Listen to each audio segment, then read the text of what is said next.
Good morning, class. How are you today? Good, teacher.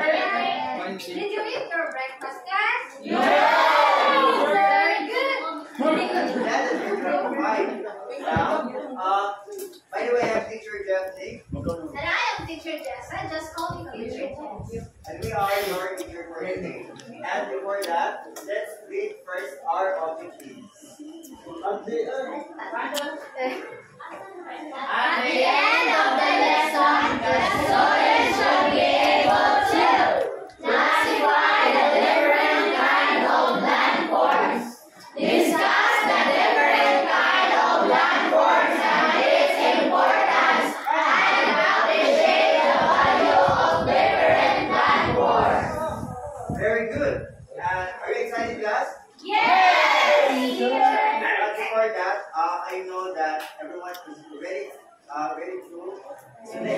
step forward to our discussion. So I believe that everyone is ready. And before that, in order to do so, please be guided to our class rules. Please read everyone. Stand up if your name is called. Raise your right hand if you want to answer. Do not make any noise. Do not answer in chorus. Okay, do you understand that? Yes, teacher. Can you expect that, everyone? Yes, teacher. Okay.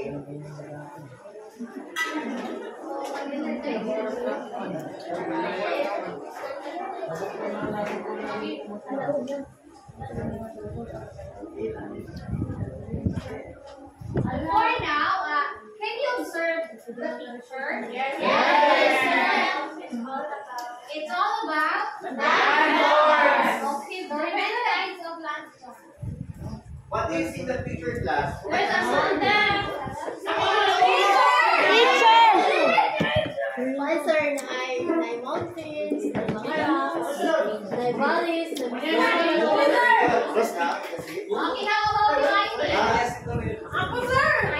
Okay, how about your ID? Where's the lake, cave, and river? What else? Lake, volcano, waterfall, and It's yours. ay Tagago!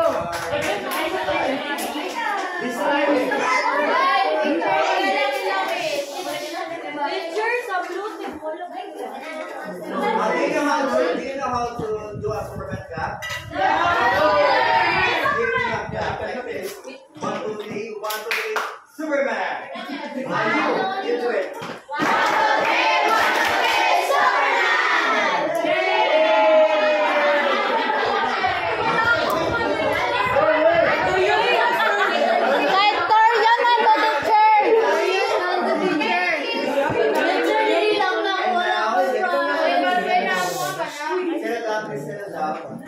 And now since that you know already about the idea about the pictures that you can observe a while ago and there. And I want you to group into 4. And your take back tells me what group you are to know. Okay? Each group I want you to draw landforms based on the picture that you observed. And here's your material.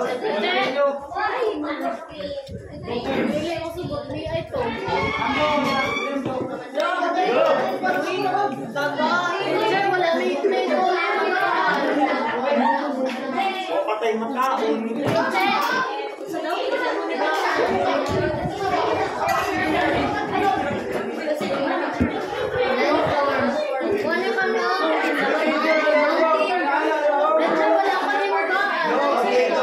I want everyone, all members should participate. All members should participate.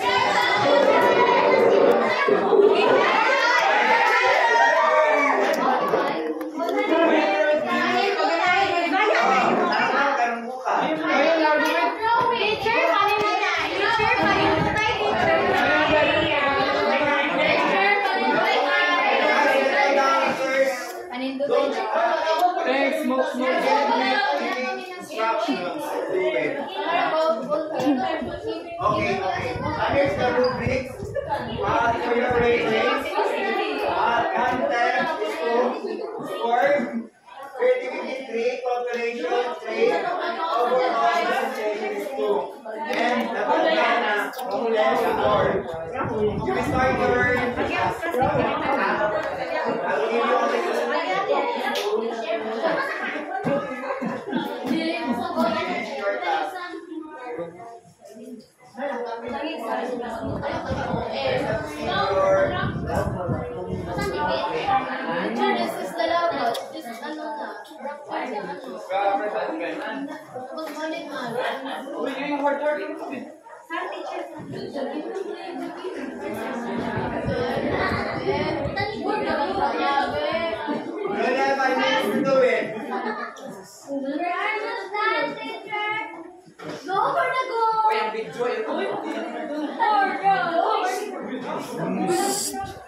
Nag-video ba ako dere?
Post your work on the board.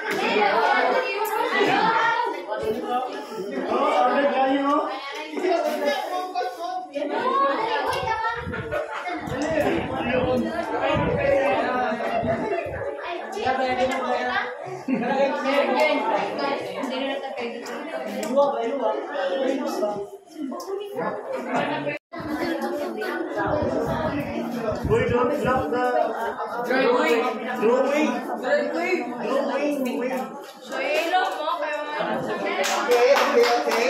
Yes. Yes sir, we're okay, we're done. Kami price din sa likod. Hindi ka on sa din. Nag-stop siya galit. No? Storage ko rin. Pero ako nakagalit. Nice, please observe our microphones. May tama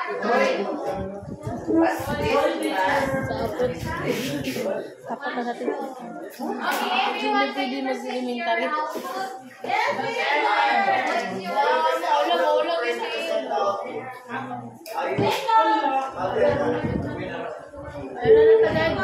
Explain your work.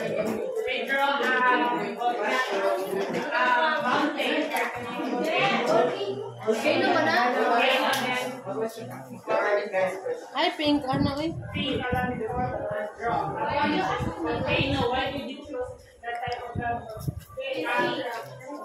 Siguro may sa'yo po yung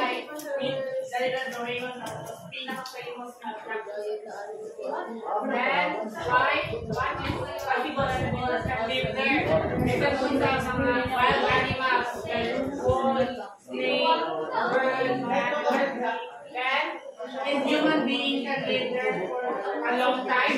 Siguro pwede yun kayo. Kami Naubos namin yung dali na tayo magpagkakaon. Then explain your work. Only one. Okay, thank you. one. What about others? What? Look here, boys. First is think about landform at drawing. We choose the landform for volcano. Ibali na ang nag-hirap ng volcano. But why did you choose that type of landform? Dali pa na siya yung because iwan po siya unique. Tapos, what possible animals can live there?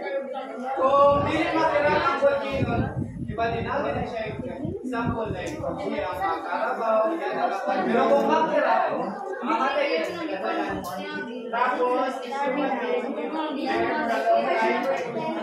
it's possible if ang volcano dili active. Pero kung active gali ang volcano, dili din siya, wala kayong makakapiyok na mga tao na lugay.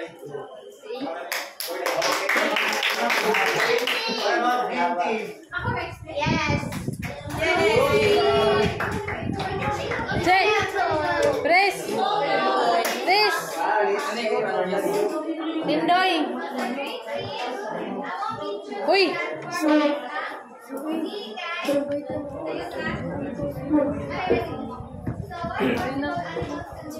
Of course, tanan mga animals na fish. Even can be no. Makalikot na sa dagat, pero dito mga kuyong may mergoy kung patay na rin. Makalikot na, pero dito Thank you.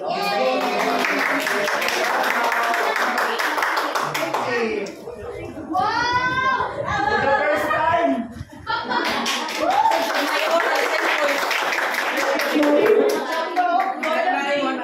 Why did you choose that type of landform? As you know this now, for example, ikan ka sa ato ang lugar at ano ba yung one yung very active. So, makita na ito, nag-enjoy ka ng mga dog at mga palad, especially birds, lambs, grass, and trees. So, and what possible animals can live there? So, Crocodile. goat, yes, and then human being can live there. Yes, very fresh yan. Also sa mga trees, pwede daw fresh air.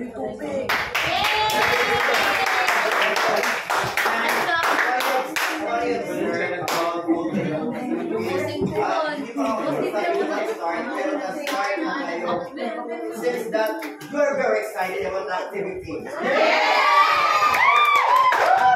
Because of that, For the go! the outfit of this group is perfect. Presentation is perfect. Overall presentation is perfect. The creativity, I will choose nice and very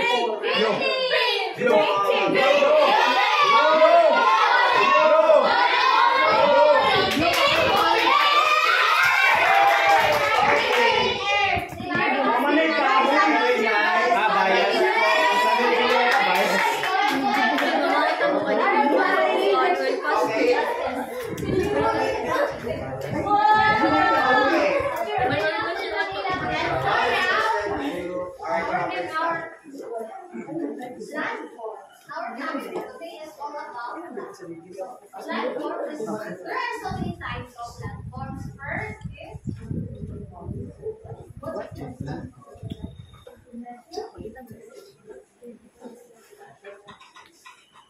what is landforms? Landforms is the natural features that shape the Earth's surface. They are the result of various geological processes and can be found across the planet, encompassing a wide range of shape, sizes, and formations. So, ang landforms is makita na po siya sa ating paligid. First is, what is the type of landforms? These are mountains, plateaus, plains, valleys, deserts, coastal landforms, karst landscape, glacial landforms. These are the types of landforms. First is mountains. Did you see a mountain? Yes, Mountain is a large land. Mountain is the large landforms characterized by the significant elevation and steep slopes. So they are typically formed by tectonic plates of volcanoes activity. Example is Himalayas. So kana mga bukid na to, example na to sa mountain. Kung namoy yung bukiran. Pero Mrs. Sardri sa liyang gamang bukid or island sa pagkasa. Bukid na wala dyan. So dahil natin yung bukid. So example na siya sa mountain. Bukid naman siya. Ang bukid ng Understand, Kitri. guys? Yes! Okay, very good. Next is plateaus. Are you on that area with steep sides? They can be formed by volcanic activity in mountain, upstream or variation. Examples of plateaus kay Kuala. So the Colorado Plateau in United States. So what is ang plateaus? Plains are vast, low-lying areas characterized by the relatively flat or gentle rolling landscape. They typically form through the disposition of sediment by rivers. White or glaciers overlook area. Plains are common in river valleys, coastal regions, and areas of glaciations. The Great Plains in North America are renowned sa also. Kuwan kaya mga ang plains and rights niya po kuwan sa mga agricultural. So, minsan kung may mga masakan diri so nakawala sila sa valley. Valley are the light areas between mountains or hills moving toward by rivers or glaciers. They can vary in size, shapes, and depth. Valley are typically characterized by an U shape or V shape, depending on whether they are formed by glacial or fluvial processes. The Grand Canyon in the United States are the Nile Valley in Egypt or in this example. One example sa valley kung sa mga undok dra Deserts. Did you know what is deserts? Mango. Mango. Deserts are arid regions characterized by sparse vegetation and low precipitation. So, dito na siya sa mga habiling na lugar. The desert also is connected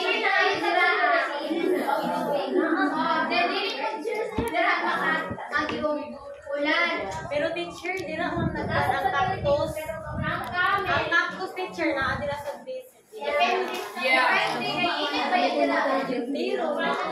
Baboy ang ako sa init. Sige. Coastal landforms are shaped by the interaction of land and sea. They include beaches, cliffs, bays, estuaries, and deltas. This is also important such as erosion, sediment deposition, wind actions, and sea level changes. Examples of coastal landforms like Lewis. Did you see the Lewis or Pogan? Ito na siya ang example sa coastal landform. Teacher, namin idea teacher sa mga movie to teacher sa Kabgan, sa likod sa Kabgan teacher kay naay Westland. Oh, basta may na-interaction sa land of sea.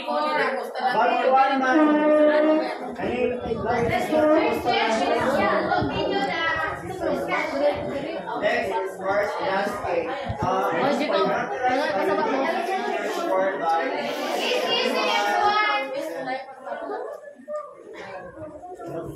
Formed by the distribution of suitable rocks such as limestone and dolomite.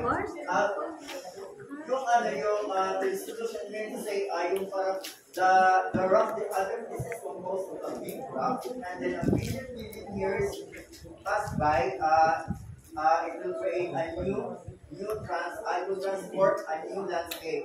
That is what we call the karst landscape. And it includes also the sinkholes, yung mga sinkholes na nakikita natin, the caves, the underground rivers, and the limestone pavements. These are the limestone pavements. And karst often found in regions with abundant rainfall and soluble rock formation.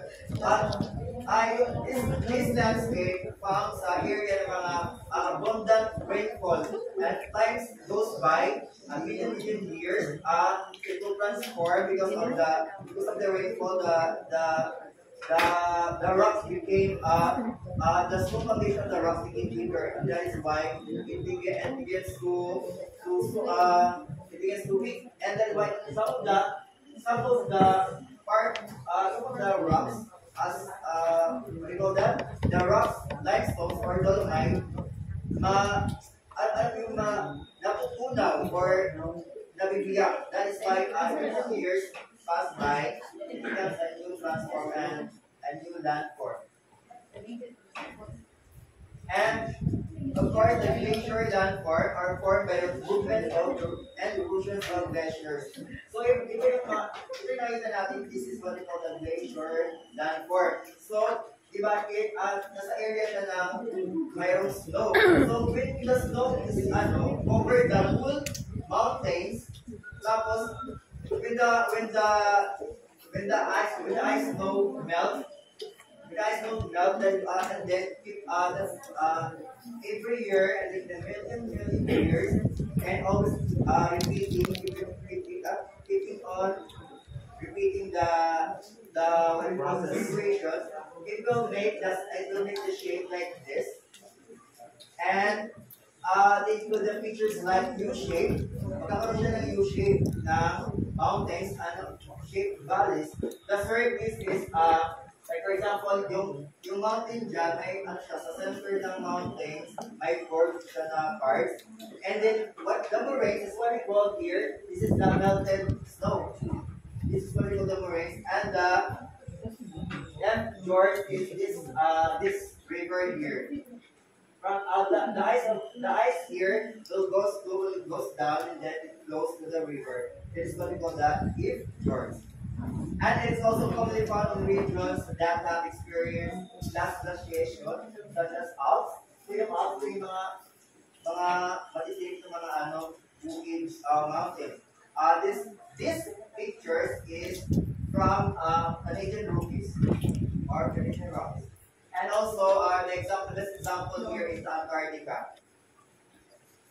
And what are the factors influencing landform development?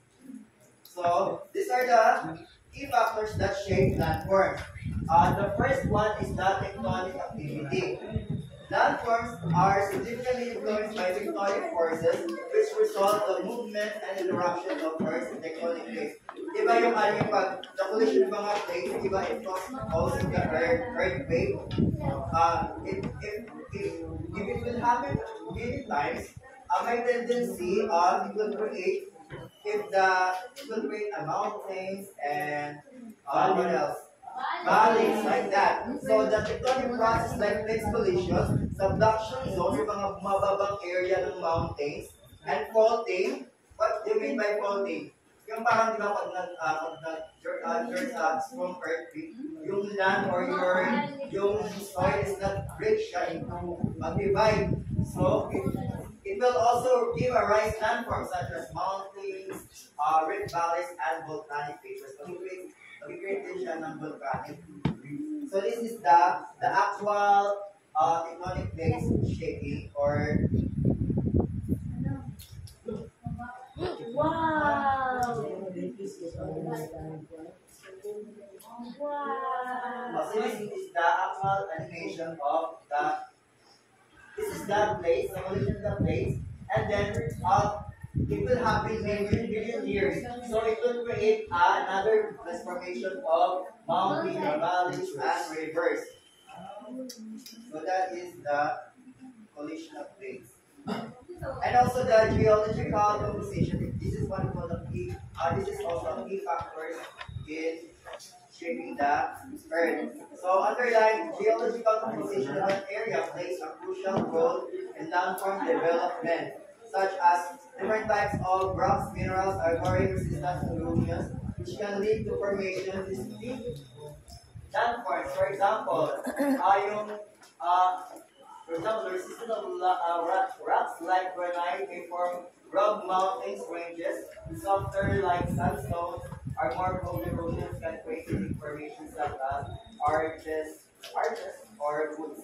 For example, di ba yung mga rocks, and if there are big rocks, and then yung surface of the earth, then under the surface of the earth, there are a lot of big rocks. So if the wind, the water will have an erosion, it will rise a new landform. So that is why some of the resistant rocks like granite may form rock mountains. So what is rock mountains? Ito yung mga malalaking bato na nagkakupok-upok, tapos ganun siya sa parang nagawa siya ng continuous until a whole mountain composed of rocks. And while the softer like sandstones are prone to erosions, and yung mga softer na mga rock stones, yung mga sandstones, pero mga ano siya, mga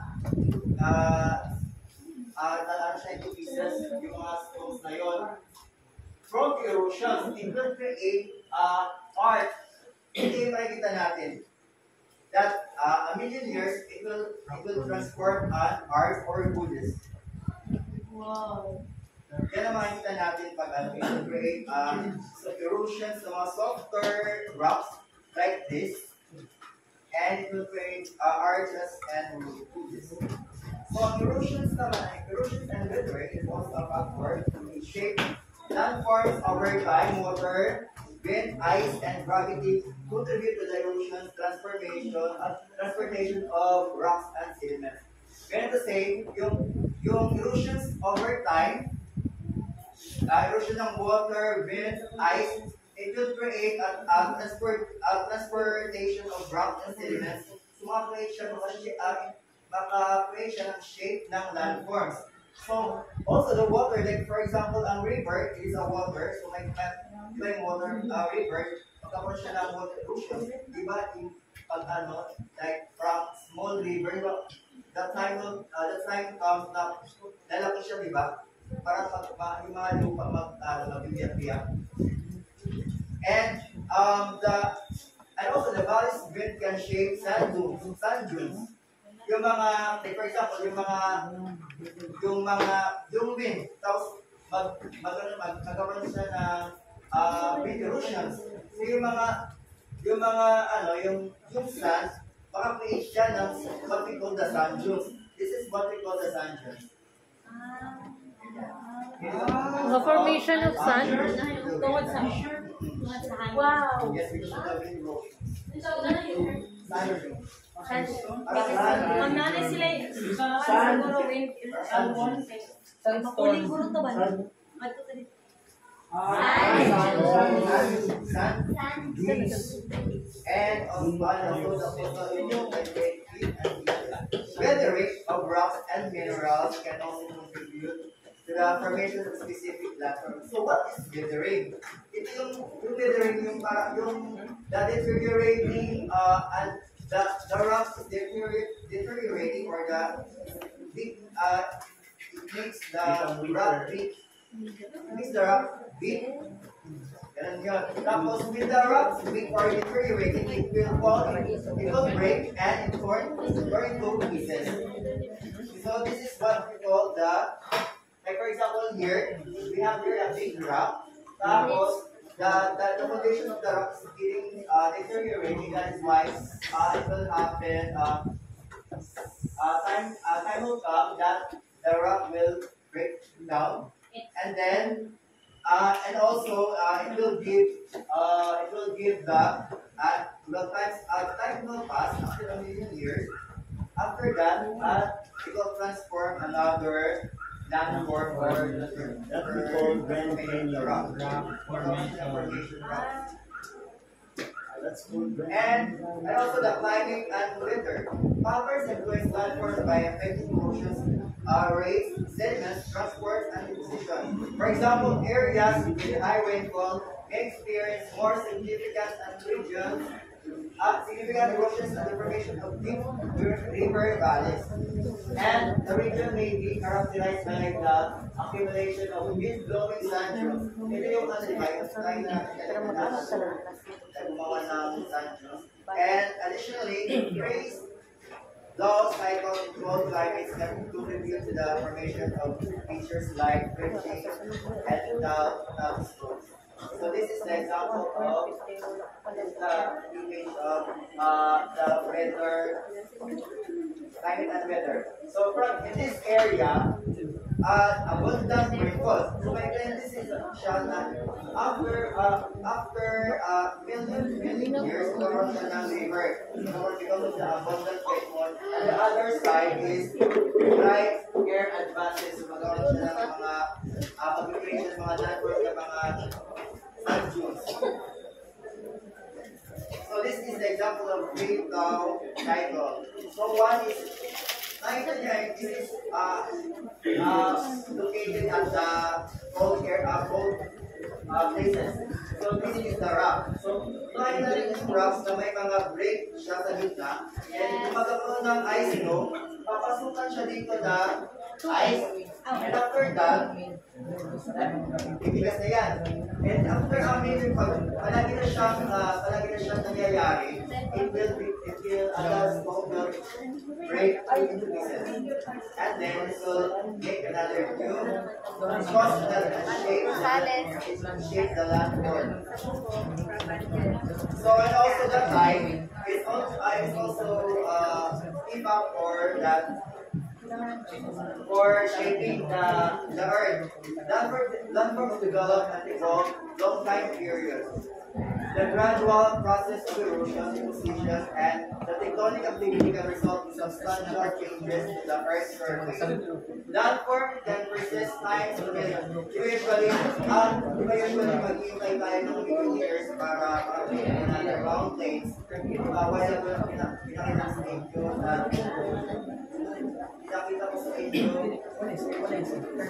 pinakita sa inyo yung video about the tectonic shape. And of course, it will wait for a million years. So, because of, there are also instances change to quickly, because of the earthquake, magkakaroon tayo ng sudden event of earthquake. So, it will sudden transform the land.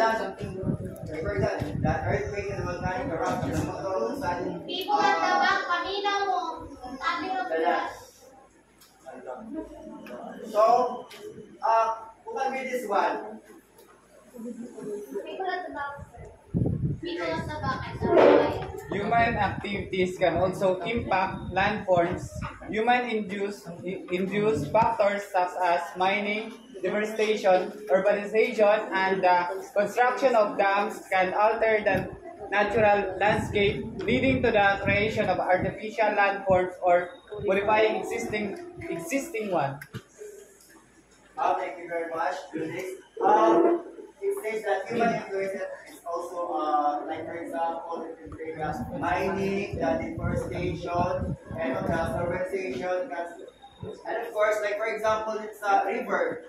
Rivers natural landform. So, pag magkakaroon siya ng influence ng human, at gagawa yung human ng dam. So, that is what we call artificial landform or modifying existing ones. And so these all studies are and studies and interruption helps us to understand the diverse landforms found on Earth. Do you understand, class? Yes. And ito na nga yung example natin. And Any question, clarification for our discussion? None. Okay. And for now, let's have an activity. This activity is called. so what are the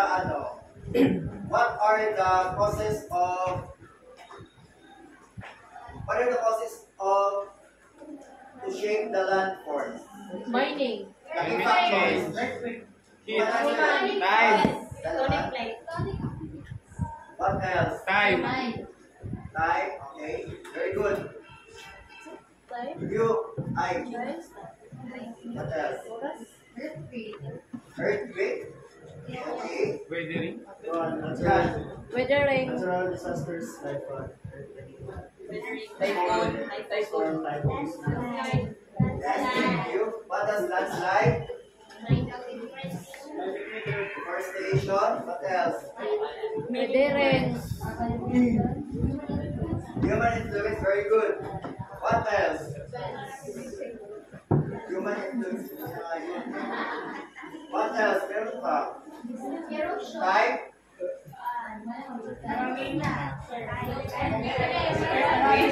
Okay. For activity. Now I have here a parcel. So you have to do this kind of buo ninyo dito. Sa tuon na makabuo ng parcel, ay na, you have to reward. So dili magsama. This part group Di gapon dito kadawat. Pangahan ng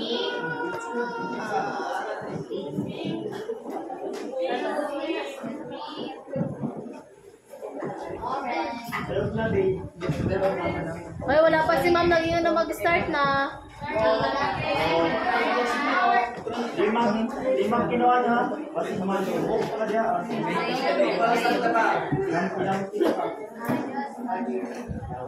Okay, mag-start na kay Start na.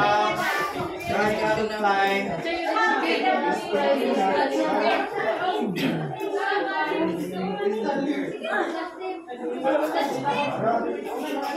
Sinabuti, mga iman.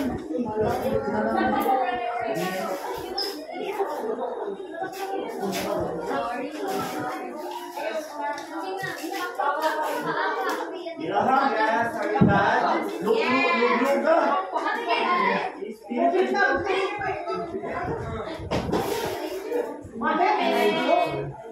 Sayang, ang tato. Sabay. Sayang, ang tato.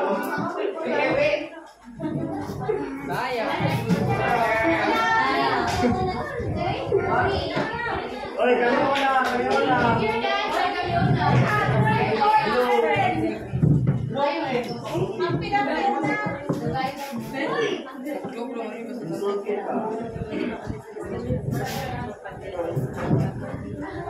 Okay, you represent first. Group. Green. Oh, green ako na. I-describe na. Kahit i-describe.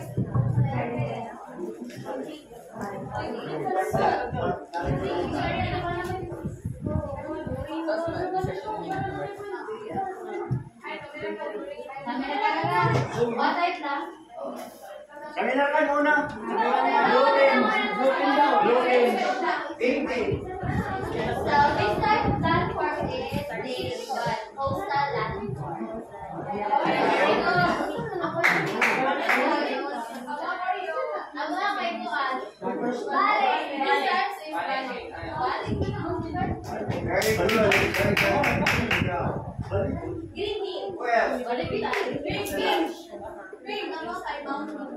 Okay, very good.